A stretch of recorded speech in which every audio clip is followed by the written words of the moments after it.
또 둘대 휘장 뒤에 있는 장막을 지성소라 일컫나니 금 향로와 사면을 금으로 싼 언약궤가 있고 그 안에 만나를 담은 금 하리와 아론의 쌍난 지팡이와 언약의 돌판들이 있고 그 위에 속죄소를 덮는 영광의 그룹들이 있으니 이것들에 관하여는 이제 낱낱이 말할 수 없노라. 아멘.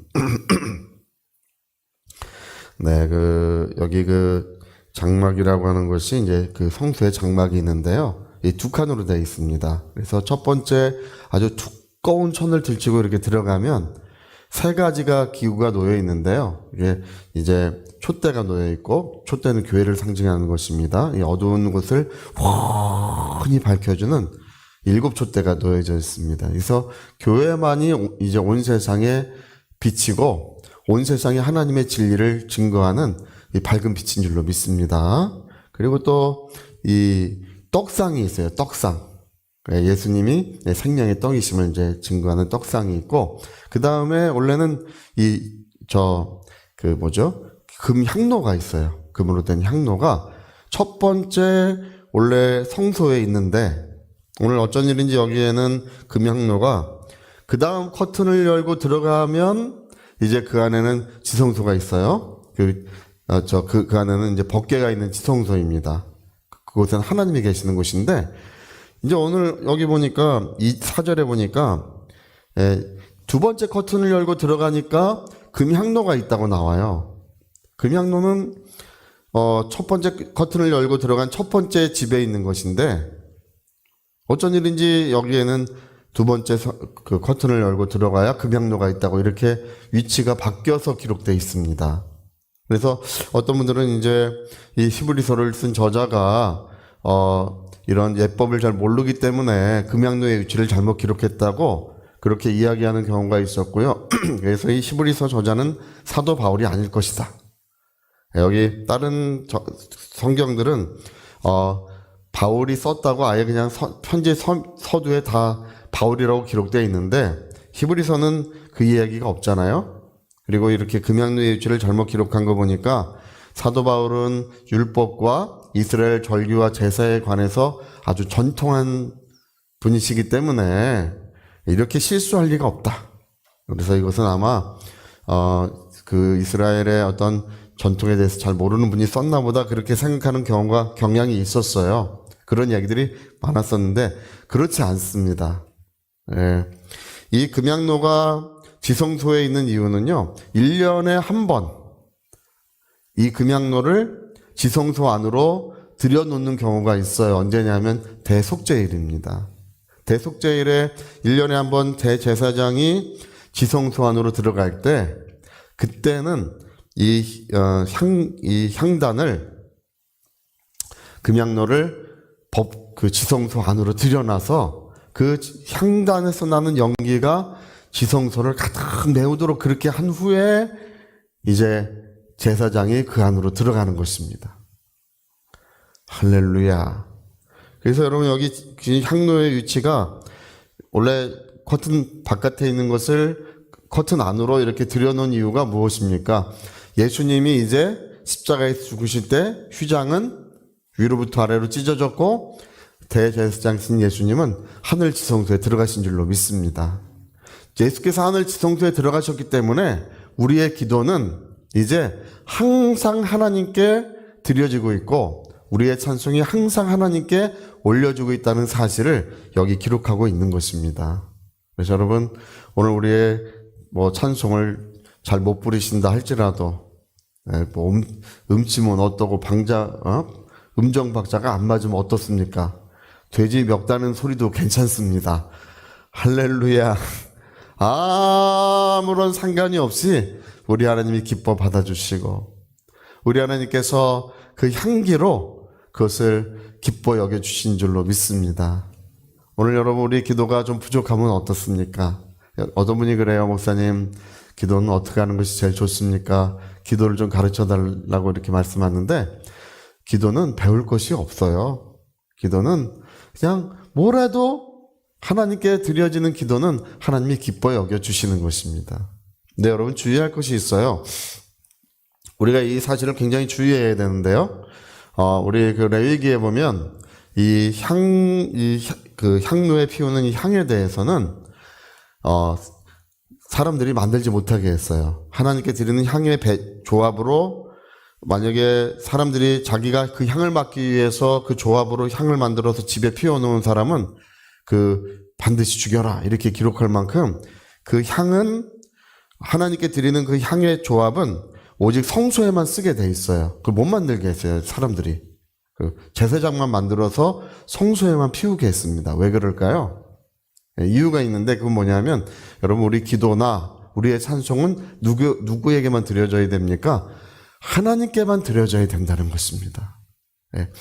어떤 분들은 사람을 듣게 하기 위해서 기도를 하는 경우도 있어요. 이제 제가 그 전에 어떤 교회 가니까 어떤 사모님께서 기도로 목사님을 훈계하시더라고요. 하나님, 이 목사님 설교를 좀 더 잘하시면 얼마나 좋습니까? 이러면 설교 못하면 그렇게 기도를 하셔서 목사님이 심란해하세요. 뭐 그런 경우도 있긴 하지만 그러나 우리 기도는 기본적으로 사람을 듣게 하는 것이 아니고 하나님께만 드려져야 합니다. 예전에 예수님이 이 세상에 계실 때에 그때 그런 일이 많았어요. 이 제사장들이나 바리새인들이나 이런 율법사들 이런 사람들이 많은 사람들이 있는 곳에서 기도하기를 좋아했어요. 저분은 저렇게 경건하고 저렇게 기도하고 저렇게 훌륭하구나 그렇게 인정받기 위해서 많은 사람들이 있는 곳에서 뭐 이렇게 두 손을 들고 뭐 기도하기를 좋아했는데 예수님 뭐라고 말씀합니까? 길 사거리 어귀에서 너희가 기도하기 좋아하는데 그렇게 하지 마라. 골방에 들어가서 문을 닫고 기도해라. 은밀한 중에 보시는 하나님께서 갚아주시리라고 하셨습니다. 그래서 여러분 우리의 기도는 기본적으로 우리 하나님께 드려져야 하고 우리의 찬송도 마찬가지입니다. 찬송도 노래가 아닙니다. 노래이긴 하지만 사람들이 듣기 위한 노래가 아니에요.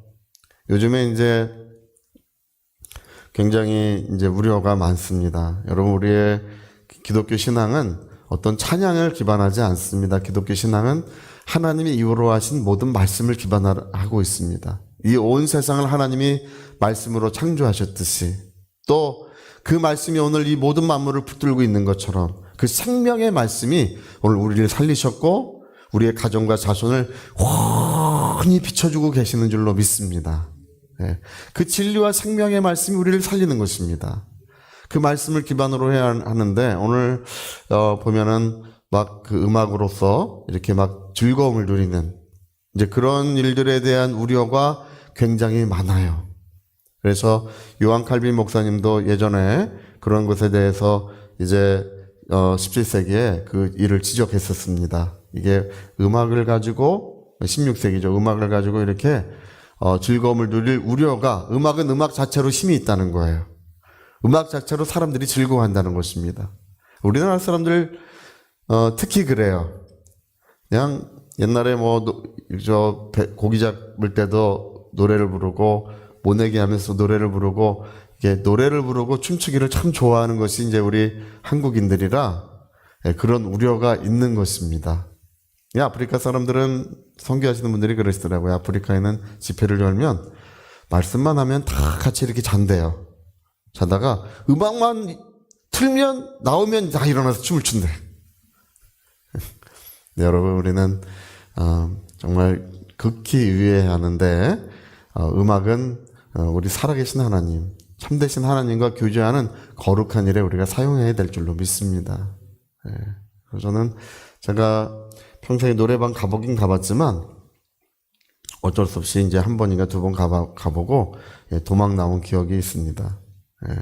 그래서 우리가 음악을 거룩하게 사용하고 또 우리의 기도도 거룩하게 사용할 때 우리 하나님의 기뻐하심을 잊고 여러분 가장 좋은 것은 뭐냐하면 가장 즐거운 것은 뭐냐하면 우리 하나님의 성령이 우리 영혼과 심령 가운데 임하셔서 그 기도와 찬송을 통해서 우리 하나님과 교제하는 것이야말로 얼마나 기쁘고 행복한 일인지 모릅니다. 그래서 여러분 향단이 지성소 안에 들어가 있는 이유는 오늘 우리 기도가 하나님께 얼마나 소중히 여김을 받는지 또 우리의 그 찬송이 하나님이 얼마나 기뻐 여겨주시는지를 알려주기 위해서 히브리서 저자는 이렇게 기록해 놓은 것입니다. 오늘 이 아침에 기도하는 모든 기도가 응답될 줄로 믿습니다. 예.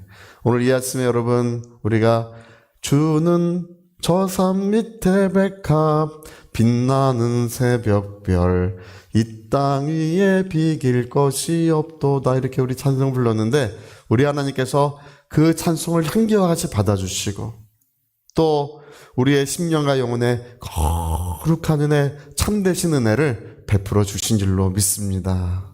여러분, 내 영혼이 향단과 같이, 내 영혼이 거룩한 향단과 같이, 예, 우리 시편 저자가 그런 이야기를 했습니다. 내 마음에 혹시 하나님 자범죄가, 내가 알지 못하는 죄가 있다면, 내 심령과 마음 가운데 알지 못하는 죄가 있다면 하나님 그것도 용서해 주십시오. 내 입술의 말과 찬양이 하나님께 연락되기를 내 마음의 묵상과 입술의 기도가 하나님께 연락되기를 원합니다. 오늘 하나님, 내 영혼에 하나님께 거치는 것이 있다면 깨끗하게 해 주십시오. 내 영혼의 기도와 찬양이 하나님이 기쁘게 연락되기를 원합니다. 오늘 그와 같은 은혜가 우리에게 이루어질 줄로 믿습니다. 자, 우리 같이 한번 기도하시겠습니다. 오늘 히브리서 저자는 이 향단을 지성소에 있는 것으로 이렇게 기록함으로써 우리 성도의 기도와 찬양이 얼마나 소중한지를 이제 알려주고 있습니다. 내 영혼이 지성소 안에 있는 향로와 같이 일평생 하나님이 기쁘시게 하는 기도와 찬송이 있게 하소서. 우리 위하여 같이 기도하시겠습니다.